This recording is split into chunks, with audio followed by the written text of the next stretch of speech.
Good evening, everyone, wherever you are in the world. Talent Finder would like to welcome a communications expert with more than 30 years of experience, team leader, and impeccable verbal communications and written skills, Flora Posteraro. Welcome, Flora. Hi, Karen. How are you? Good, and you? I'm great. Thank you. Good. So, Flora, you have and continue to have a phenomenal career in television and in the media world. Could you please share a little more about your journey in your career? Oh, boy. Well, I started a long, long time ago. In my high school, I was in the television department at high school, and then I majored in speech communications at college. And my first television job was in Clarksburg, West Virginia, and then I worked in Johnstown, Pennsylvania. I worked in Wilkes-Barre, Pennsylvania, Wow. Philadelphia, Pennsylvania, and in Harrisburg, Pennsylvania for the last 20 plus years. So I've been all over the place. Yes. Wow, amazing. Amazing.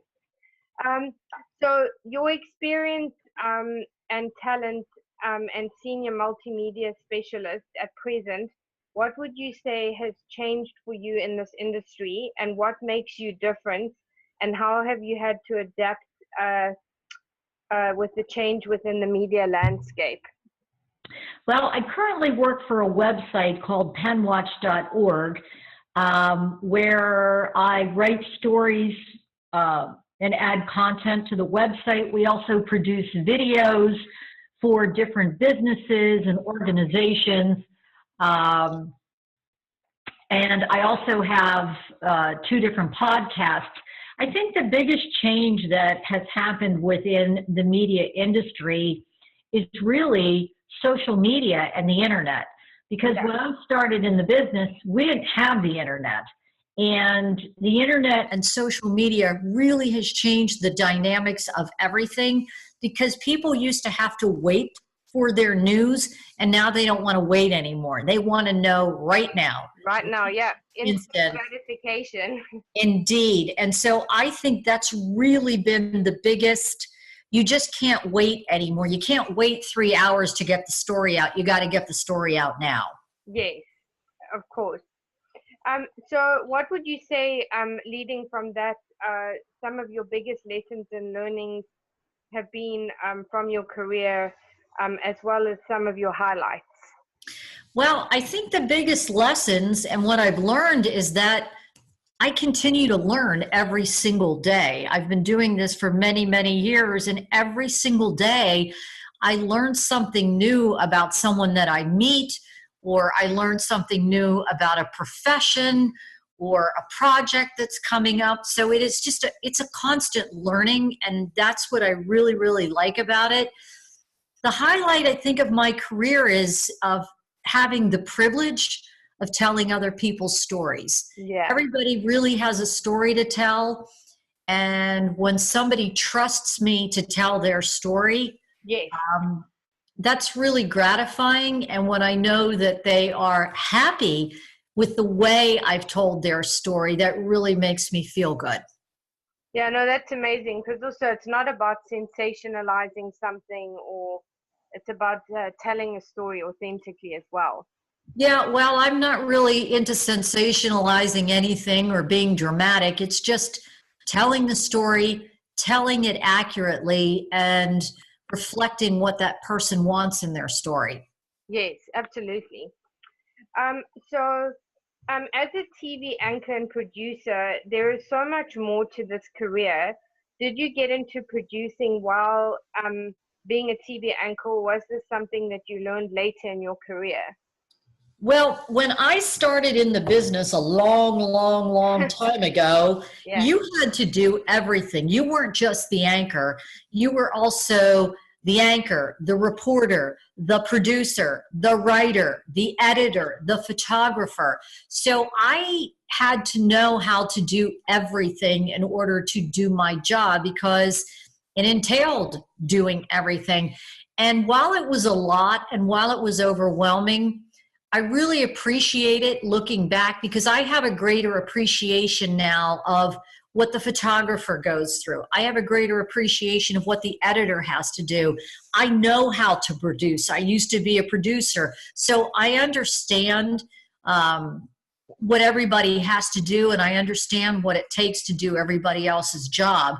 And as you sort of go up the career path within the television industry, you don't have to have as many hats and you don't have to do as many jobs. But when you first start in the field, you do have to do it all. And I did it all, but I'm really grateful that I had that opportunity.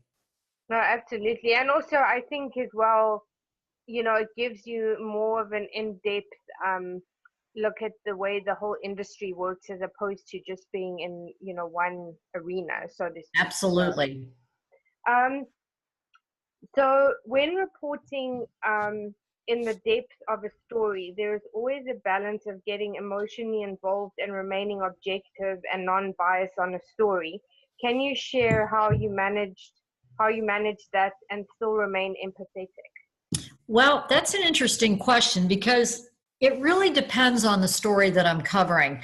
If I'm covering a story of a political nature, it's easy for me not to get involved and to remain objective. I don't say there are two sides to every story. I always like to say there are three sides to every story. Yeah. There's your version, there's my version, and then there's the truth. But I feel like I always, when there's an issue involved or there's something of a political nature, I really felt like I genuinely represented both sides, and I would get so detailed about giving the exact amount of time, because television stories are all timed. Yes. They're timed down to the very second. And I was always very, very cognitive of how much time I gave to each side and very aware. Yes. And I tried to be so fair about it. I would never give one side 20 seconds and the other side 10 seconds. I always tried to keep it balanced. I guess my problem with not getting emotionally involved was anytime I had to do stories that involved children. I really have a soft spot for kids, especially as a mom. And that was hard. I got to be honest with you. It was hard not to get emotionally involved if I was covering a story that involved a child, where a child was sick or a child got hurt. It's hard. It's hard, but you got to put your emotions aside. You got to put your professional hat on. And I would get through the day, and then I would go home at night and cry about it. Yes. But it's not easy. It really is not easy. So those things I struggled with all the time, and I'm not ashamed to tell you that. No, I think that's also part of being a human, because I think people maybe back then or even now have this expectation, but actually, we are all emotional beings. So even like you say, if you don't put it out there in public, at least you could do it at home. So absolutely, yeah. So as a woman starting out in TV and reporting, do you think that the industry has changed and become better for women, or do you think we still have a long way to go? Well, I think it has become better for women, but I also still think we have a very long way to go. Yes. Broadcasting tends to be a male-dominated industry. Yes. And when I started, there were very few women on air, on television. It was usually they were there to complement the male. Yes. I do believe it's changed, and now I think the male and the female are presented as equal partners. Yes. And there are certainly more women on television, but in management roles, I don't think there are enough women in management roles in television, and I still think that we have a long way to go to get more female news directors, to get more female general managers at television stations. We've made some progress, but certainly not enough. For sure. So the next question is, you have won many awards and had recognition in your career from Emmys to Associated Press Awards. Can you share a little more about this and what did these mean for you and your career? Well, I actually can't remember all of the awards that I've won. I got to be honest with you. I've had a very, very long career. You know, it's nice to be recognized within the industry. It's nice to get these accolades from your colleagues. As I'm talking to you, I'm staring at the 2 Emmy statues that I've won. I've won 2 Emmys in my career. But I got to be honest with you, I feel like my greatest accomplishment is being a mom. And I don't want to be remembered of what kind of a broadcaster or what kind of a journalist I was. I would prefer to be remembered as what kind of a mother I was and what kind of a child I shaped and what kind of a human being he turned out to be. Yes. As nice as those awards are, I got to tell you, the best thing is when somebody comes up to me and tells me, your son is such a good person. He's so kind. Do you know he helped so-and-so? Do you know what he did at school? That means more to me than any awards that I've won. Yes, for sure. They're nice, but that's not really what means the most to me. Absolutely. Well, so going back or moving forward to the next question, as a woman, there is a lot of emphasis placed on leadership and the subject of leadership. What does leadership mean for you, and why do you think it is still lacking in so much of our business and political landscape? Well, we kind of touched on that a little bit before, but just to expand on that, it's still a man's world out there. Yeah. And while I think we have made progress as women, I still think we have a long way to go. Yes. Women have been able to break through that glass ceiling in many industries, but in broadcasting, they're still lagging behind, and we do have some catch up to do. For me, leadership to me means being a role model. Yes. Being a role model for my younger colleagues, being a role model for my child, being able to mentor young people when they come to me and they want advice and they want to know what the business is all about, and just taking the time to talk to them, to explain to them what I do, how I do it, and what they can expect. To me, that is a sense of leadership, and just, you know, being there to support each other as well. Yes, absolutely. So I see you've started 2 podcasts, and you did touch on this a bit earlier, of your own. One focused on the hemp industry, which is one is focused on the hemp industry, which is an industry that is expanding rapidly. Can you share a little more about that? And the other is called Chick to Chick, and your focus is on women and giving them a voice. Can you share with our audience more about that, and what are some of the topics and issues you speak about? Well, the podcast about the hemp industry, I do believe hemp is just going to grow and explode. And really, it's just to break those myths and misconceptions. A lot of people think marijuana is hemp and is marijuana. And in fact, there are 2 plants that derive from the cannabis family, but they have 2 completely different effects on the mind and body. And I say this all the time. My job is not to advocate, but to educate. And I'm really just trying to educate the public about what hemp is, its nutritional value, its health value, its medical value, and the biggest misconception that you cannot get high off of hemp. Yes. You can't. And I'm just trying to dispel any misconceptions with this podcast, and just to educate the public again that these 2 plants might come from the same family, but they are completely different. as for the podcast, Chick to Chick, we're just having a lot of fun with that. My co-host is another chick, a friend of mine, a woman that I've known for 15 years, and we will talk about everything and anything. And it's really not just women's issues, it's issues that affect women, and it's our opportunity to give women a voice.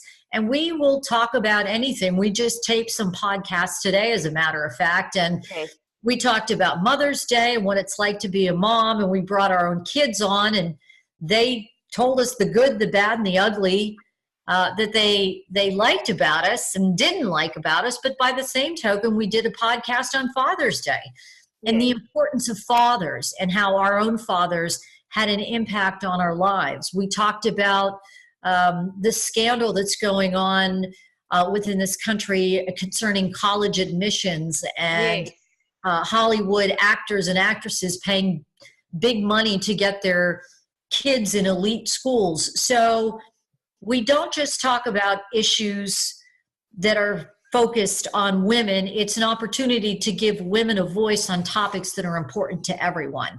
Yes, absolutely. So finding good reporters and journalists in the media are really not easy to come by, especially good ones. What would you say separates you from the rest, and do you believe this is why you maintain such a long and sustainable career? Well, I think what separates me from the rest is experience. Yes. My long experience, my long career. I've been doing this for many, many, many years. I have worked in 5 or 6 different television markets: Philadelphia, Harrisburg, Wilkes-Barre, Johnstown, all over the place. And I think what has maintained and sustained my career is that I always tried to have honesty and integrity and morals. And every day I didn't go to work and just give 100%. I gave 1,000% every single day. And I knew I had to work harder and work smarter, and I did. And so I think that there are good reporters, young people who are getting into the business now. I think that there are good reporters out there. They just might be young and maybe not as experienced as I am, but in 20, 30 years, they'll have just as much experience as I have, and hopefully I'll be sitting on the beach somewhere. Yeah, absolutely. So what would your 3 key pieces of advice be to anyone wanting to pursue a career in the media and world of journalism? I would say that they better go in knowing that they have to work hard. Yes. And work smart, and understand that their job as a journalist isn't just being a journalist for their reporting, but they need to understand the importance of websites. They need to understand social media. They need to understand that they have to be versatile and work hard. I would tell them that they have to be persistent. Yes. If you really want the story, you have to be persistent. If you really want something, you have to be persistent. You might be told no 9 times, but that 10th time you're going to be told yes. Yeah. And you have to go after it and just be persistent. And here's the big one for me. I really think you need to be true to yourself. Yes. You can't compromise your morals and your ethics and your beliefs. You have to stay true to yourself. And when I say that, I had several job offers and many different opportunities. And I can tell you specifically at one station, they asked me to change my name. They asked me to change my last name. They thought Posteraro sounded too ethnic. And I wouldn't do it. No. This is who I am. This is my birth name. This is the person I've been my whole life. And I thought to myself, if you don't want me, somebody else will, and I am not going to change my name to get this job. And I'm glad I didn't do it. And I'm glad I stuck to my guns, and I'm glad that I stayed true to myself. And I have zero regrets about that. No, that's amazing. So, how has the tools of social media changed your media landscape, and what do you think? And what do you think could have, or, and can be done differently? And do you think this has forced networks to change the way things get done? And what are some of the forcible changes you have noticed? And has this impacted you in a negative or positive way? Well, social media has changed everything. Yes. In some regards, it's good, and in some regards, it's bad. The way that it's good is that a lot of adults now turn to social media to get their news. Yes. They will go on Facebook, they'll go on Twitter and Instagram. So it's a great tool to be able to get attention for your story, or to publish stories, or to get them read, or to get people interested in what you're doing. That's the good part of it. The bad part of it is there's a lot of fake news out there. There's a lot of stuff that's published on Facebook and Twitter, which isn't true. And there isn't anybody really policing social media. There's no one saying, hey, that story's not true, get it off. There's no one saying, hey, that story's inaccurate, get it off. So that's the bad side of it. And I don't know what the answer to that is, because really anybody can post anything on Facebook, and anybody can post anything on Twitter and Instagram. And unless it's really insulting or mean or pornographic in some nature, it's there. And so I think that while it's good that people are turning to it to get news, there's also fake stories out there, stories that aren't accurate. And that's the part that I see that's really negative. And, you know, television stations and broadcasting, they really have had to change their mentality and realize the impact of social media, because people do look at their Facebook feed every single day, and they look at their Twitter feed every single day, and you have to be on it all the time. You miss one day and you're losing your audience. So there's like all these balls that you have to juggle. Wow. Pardon me? I say people have short memories as well. Yes, they do. Yes, they do. So I'm gonna swap my questions around, but sexual harassment has existed in the workplace for a very long time. My question is, why is it that this is something that men think they can still get away with especially with so much technology and social media? And as more and more men are getting exposed, there is still a massive stigma for women. How is this, and do you think that there could be a way, there could be way more support for women? And what would your advice be to other women who have or are going through this? Well, part of your question is actually a mystery to me. I don't know why men think this is okay. I really don't.